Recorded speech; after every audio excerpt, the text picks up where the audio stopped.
16th. The PS5 was released on November 20th, 2020. It's been 2 years since it came out, and now I finally have it. So let's go unbox it.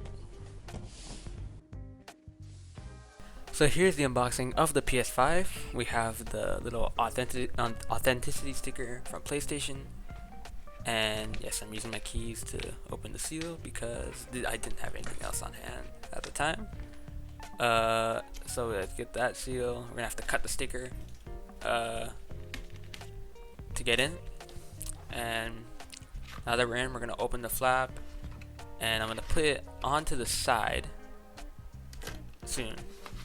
Yeah, I'm gonna do this. Put it on the side. We can see that this is the God of War Ragnarok bundle, the new game that recently came out. So we're gonna slide that out of the cover, the main box, and we're just gonna set that off to the side and get to the box. When we open this up, you'll see that there are instructions on how to do this. But what I'm gonna do is I'm gonna take out the accessories box that's on the top and set that aside because we'll get to that later. Because the main attraction is the PS5, which is down there. So I'm gonna set the box on its side, as the instructions do say, on that flap, and pull out that big PS5. It's a really big and heavy console. Just from lifting it, compare that to the PS4. It's heavy. So we take out the cardboard bumpers, and we are going to unwrap the PS5. The most satisfying thing, apart from peels, which unfortunately no peels on this unboxing. Now we get it out. It's all curves and like sharp edges, no like flat edges. It kind of like comes into like a V. And we're just gonna set down the PS5 and go grab the accessories box and look what's in there. So first up, we get the instruction manuals and our safety guide, classic paperwork. Every console has this. And then we open it up and we have our base plate. Now this is what we set the PS5 on top of, both vertically and horizontally. Vertically, it's better for airflow, and horizontally because it will not stay flat horizontally, and it will rotate to for either mode. We have our power cable, no external power brick. This has an internal power supply. And we have our high-speed HDMI cable. You're going to need this for that 4K 120 output. We have our USB-C cable. This is Type A to Type C for charging up our controller. And speaking of the controller, here is the second star of the show in all its glory. It comes in, this is the white controller, which comes standard. And it's a heavy controller compared to the PS4 controller. It's bigger and it's way more comfortable. So this is the digital edition PS5. I have this for two reasons. One, it's $100 cheaper, and two, I have no use for an optical drive because all the games I have in my library are digital games, and the games I have on disc, which is like 2 of them, only work on the PS4. And I don't really want to play PS4 games on my PS5 when I do have a PS4 where I can just play those games. So let's talk about the DualSense controller. It gets the name DualSense because of all the new haptics that are in the controller. So we start off with the adaptive triggers, which basically they increase or decrease the tension in the trigger to make it harder to pull the trigger. So if you're like trying to draw a bow, it has a lot of tension, and games like Astro's Playroom, which is the demo game, will definitely take full advantage of it because the game is made to take control of the controller. But my finger is sore from the tension in the trigger, and other games will do that a lot. Miles Morales, the trigger doesn't really do much, but it's always there's that bite point when you're swinging. It doesn't adjust or anything. It's at a set value, but it's still it's better than just having it completely off, because you can clearly just press it down easy. The haptics are way improved from the DualShock 4.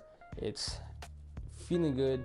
It feels really good. In Miles Morales, his bioelectricity, whenever you use it, you can feel the crackling of the energy in your hands. It's a cool experience. So the PS5 has an SSD instead of a hard drive, which is way better. SSDs, like in 2022 or 2020 when this was released, you need an SSD in like your PC. Hard drives just do not, like, are too slow. So the SSD is super fast, and the PS5 will cold boot in under a minute and will load games in under a minute. It's really fast. It takes away the wait times of loading into games, and in-game it takes away that wait time of like loading from a cutscene to like actual gameplay, or like saving the game. It's really fast. The one downside on the PS5 is only an 825 gig SSD, as opposed to like a terabyte, which you can get on like an Xbox. And these games, they're really big games. Like God of War, which is the game that came with the bundle, is like 110 gigabytes. And the 825 gigs that it says on the box doesn't include the software, all the pre-installed stuff. So you get down to about 600 gigabytes out the box. And as I said, these games are big, so like 6 games and you're already full. But there is a solution to that. If you take off the side panels, you'll find an M.2 slot for an SSD, and if you have to get a very high-powered SSD, so very fast, and it has to have a built-in heatsink because it'll run really hot. And basically, you just put that in, and you can get terabytes of storage extra, and you can run PS5 games off that SSD. So I don't have that right now, but I plan to get one in the future. So the graphics on the PS5 are amazing. It's a big step up from the PS4 or the PS4 Pro. This will now output at 4K 120. It has the option to do 8K, but not in-game. I think that's mainly for media consumption. And also you need an 8K TV, which is expensive.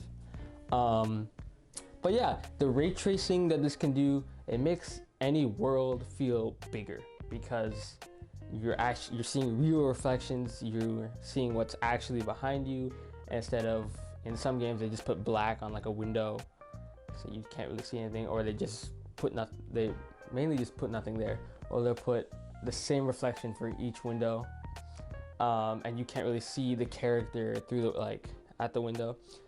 So in like Miles Morales, or just the Spider-Man remastered, you're swinging through New York. A lot of buildings, most of the buildings are just glass in New York. And so you swing by, you see your reflection as you go through. And when you look at Miles' suit, there's a bunch of glossy parts on his suit where like you can see the light reflections on it. And it looks really cool. And then especially like when you're fighting and you're fighting and you do a finisher and it's like slow-mo hits, you can see the reflections off the suit, and like it looks really good. And also the detail in the face, with all these enhanced graphics, you can see a lot of details in the eyes, the light hitting the eye, and just the reflections, and there's more detail with these kind of graphics, and especially with a 4K high dynamic range output, so you have a lot of colors, and so it looks really good. The TV I have is a Sony X85J. So they work seamlessly because it's both Sony, and so as soon as you plug it into the TV, the TV will immediately realize that it's a PS5. And if you switch to the input it's on, it will automatically turn on the PS5, which is a gimmick, but cool. And then all the HDR settings will automatically adjust that to fit the TV and everything, so it takes the hassle out of that, even though it's not even that bad. But yeah, it's really, really good. So all in all, this is a great console. It's big. As you can see, it's comparing that to the PS4, which you can see is, I have the slim model, so it's a bit smaller, but you can see that this is huge. I feel like you only get a spectrum of how, like a sense of how big it is when it's sideways, just because of how wide it becomes. But I think the way they designed it, it's meant to like stand out, and like it's supposed to like just be like placed there. Yeah, and one thing, so cooling was a big problem on like the PS4s and PS3s. The fan on my PS4 sounds like a jet engine, but the fan on this is really, really quiet. And if you look on the back, so this is the newer model of PS5. They have like little minor updates as time has gone since launch day, where they fixed a bunch of things. But if you look in the back of this current model, you will see the copper heat pipes, and like you can like see in, and there's a bunch of like copper heat pipes. It looks really cool, and like they put a lot of detail on the PS5. Because also, if you look in the case, not on the case, on the side panels, and on the back of the controller, you'll notice small triangles, X's, squares, and O's, or circles, just like as the grip, because it's a grippy controller. So the PS5 digital edition without any bundle is $399, and the disc edition is $499. So if you have disc games that you want to play, or if you want the optical drive, you should get the standard PS5.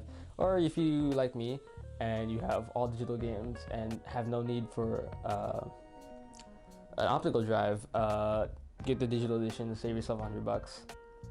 But yeah, thank you for watching. Like, subscribe, and I'll see you next time.